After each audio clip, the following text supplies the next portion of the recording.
সংসদের সংশোধিত বিধির জনবিন্যাস বিল 2026 পাশ হওয়ার ফলে দেশে সহজ জীবনযাত্রা এবং সহজে ব্যবসা করার ক্ষেত্রে যথেষ্ট গতি সঞ্চারিত হবে। সামাজিক মাধ্যমে এক বার্তায় প্রধানমন্ত্রী বলেছেন, এই বিলটি আস্থাভিত্তিক একটি ব্যবস্থাকে শক্তিশালী করবে। এর ফলে নাগরিকরা আরও ক্ষমতাশালী হবেন। এর ফলে অপ্রচলিত নিয়মকানুন ও বিধিনিষেধের অবসান ঘটবে। এই বিলটি মামলার দ্রুত নিষ্পত্তির বিষয়টি নিশ্চিত করবে। বেশ কিছু ঘটনাকে আর অপরাধ হিসেবে গণ্য না করার ফলে বিচার বিভাগের ওপর মামলার বোঝা কমবে। এই বিলটির খসড়া তৈরির সময় যেভাবে সকলের থেকে পরামর্শ নেওয়া হয়েছে তা অত্যন্ত প্রশংসার যোগ্য। যারা তাদের মূল্যবান মতামত দেওয়ার জন্য এই বিল সংসদে পাশ হয়েছে তাদের সকলকে তিনি অভিনন্দনও জানান। আগেই জানানো হয়েছে, রাজ্যসভায় গতকাল ধ্বনি ভোটে সংশোধিত বিধির জনবিন্যাস বিল 2026 পাশ হয়েছে।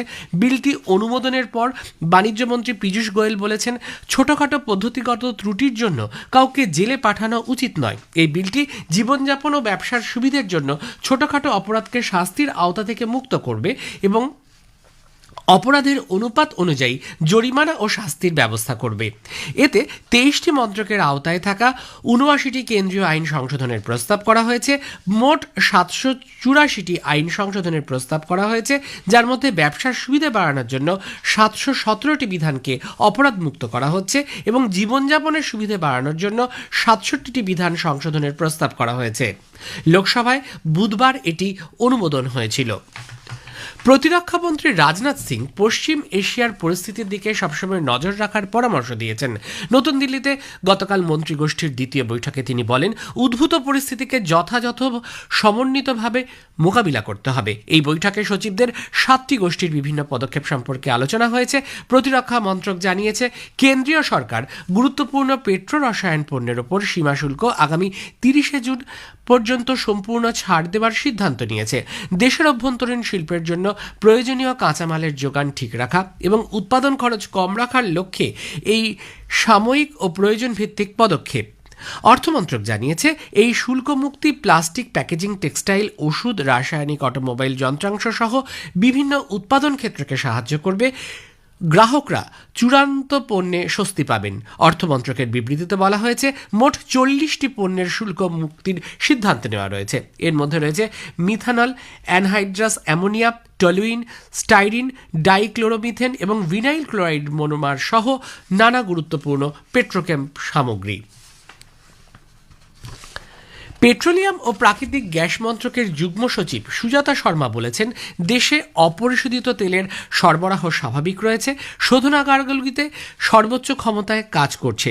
সরকার পেট্রোল ও ডিজেলের দাম স্থিতিশীল রাখতে আবগারি শুল্ক কমিয়েছে।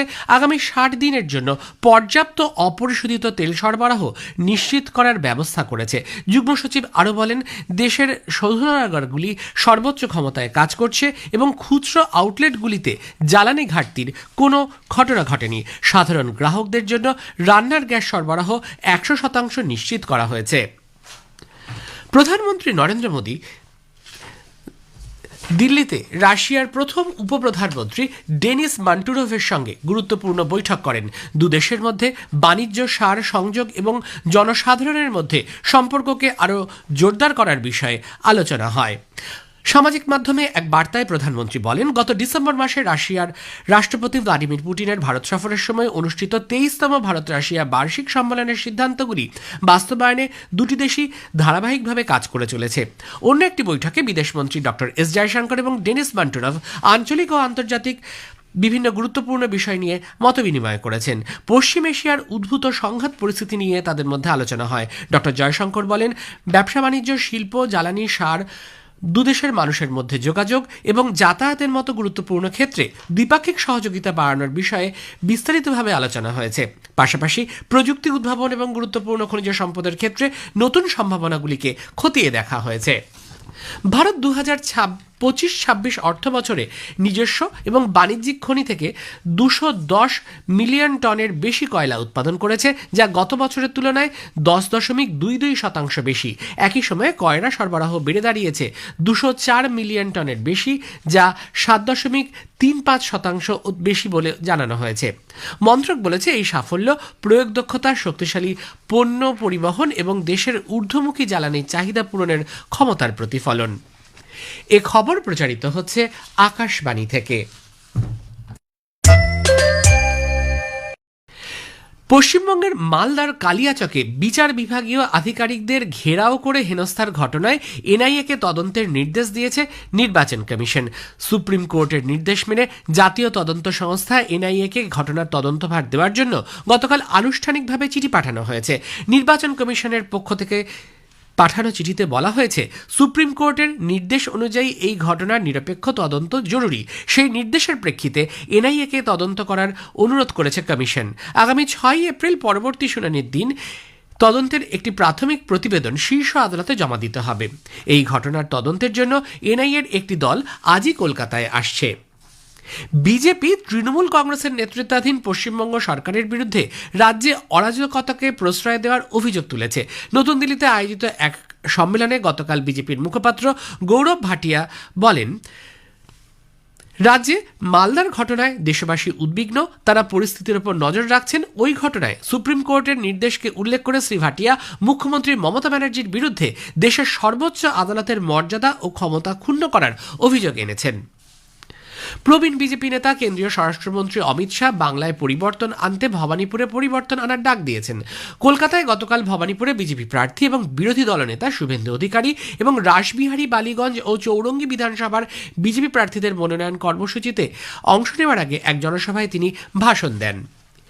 কেরালা, আসাম ও পশ্চিমবঙ্গে নির্বাচনী প্রচার জমে উঠেছে। প্রবীণ বিজেপি নেতা প্রধানমন্ত্রী নরেন্দ্র মোদী আজ কেরালার কিরুভাল্লা এবং তিরুভানন্তপুরমে দুটি জনসভা করবেন। কংগ্রেস নেত্রী প্রিয়াঙ্কা গান্ধী আজ কোল্লাম এবং তিরুভানন্তপুরমে কংগ্রেস নেত্রী প্রিয়াঙ্কা গান্ধী গতকাল কোল্লাম ও তিরুভানন্তপুরমে জনসভায় যোগ দেন। এদিকে এলডিএফ এবং ইউডিএফ তারা নির্বাচনী প্রচার জোরদার করেছে। আসামে আসন্ন বিধানসভা নির্বাচনের প্রচারে কংগ্রেসের বরিষ্ঠ নেতা লোকসভার বিরোধী দলনেতা রাহুল গান্ধী বলেছেন, তার দল ক্ষমতায় এলে কার্বি আংলং অঞ্চলে সংবিধানের 244-এর ক ধারাকে কার্যকর করবে। চিরাচরিত ধর্মীয় আবেগে আজ গুড ফ্রাইডে উদযাপিত হচ্ছে। প্রভু যিশুর ক্রুশবিদ্ধ হওয়ার ঘটনাকে কেন্দ্র করে তার আত্মত্যাগের স্মরণে এই দিনটি পালন করা হয়। এই উপলক্ষে বিভিন্ন গির্জায় প্রার্থনা সভার আয়োজন করা হয়েছে। আফ্রিকার কঙ্গোর পূর্বাঞ্চলে জঙ্গি হামলায় প্রাণ হারিয়েছেন 30 জনের বেশি মানুষ। জানা গেছে ইসলামিক স্টেট ঘনিষ্ঠ বিদ্রোহী গোষ্ঠী অ্যালায়েড ডেমোক্রেটিক ফোর্সেস এডিএফ এই হামলার জন্য দায়ী। পাকিস্তানে বজ্রবিদ্যুৎ সহ ভারী বৃষ্টি ও আকস্মিক বন্যায় অন্তত 12 জনের মৃত্যুর খবর পাওয়া গেছে। করাচিতে প্রবল বৃষ্টির জেরে বন্যা পরিস্থিতি তৈরি হওয়ায় জরুরি অবস্থা ঘোষিত হয়েছে। ইডেনে গতকাল আইপিএল এর ম্যাচে কলকাতা নাইট রাইডার্স সানরাইজার্স হায়দ্রাবাদের কাছে 65 রানে পরাজিত হয়েছে। কলকাতা টসে জিতে হায়দ্রাবাদকে ব্যাট করতে পাঠায়। হায়দ্রাবাদ 20 ওভারে 8 উইকেটে 226 রান তোলে। জবাবে ব্যাট করতে নেমে কেকেআর 16 ওভারে 161 রান করে। আগামী সোমবার ইডেনে পরবর্তী ম্যাচে পাঞ্জাব কিংসের বিরুদ্ধে খেলবে কলকাতা নাইট রাইডার্স। ভারতের আদিত্য প্রতাপ যাদব মঙ্গোলিয়ার উলান বাটরে এশিয়ান বক্সিং চ্যাম্পিয়নশিপের কোয়ার্টার ফাইনালে পৌঁছেছেন। পুরুষদের 65 কেজি বিভাগে আদিত্য সৌদি আরবের মুসা আলহাউসাকে 5-0 ব্যবধানে হারিয়ে দেন। শেষে বিশেষ খবর আরও একবার। প্রধানমন্ত্রী বলেছেন, সংসদে সংশোধিত বিধির জনবিন্যাস বিল 2026 পাশ হওয়ার ফলে দেশের সহজ জীবনযাত্রা এবং সহজে ব্যবসা করার ক্ষেত্রে সুবিধা হবে। পশ্চিম এশিয়ার চলতি সংকটের মধ্যে আগামী 30 জুন পর্যন্ত গুরুত্বপূর্ণ পেট্রো রসায়ন পণ্যের উপর পুরোপুরি শুল্ক ছাড় দেওয়া হবে। খবর শেষ হলো। এরপর খবর শুনবেন 7:25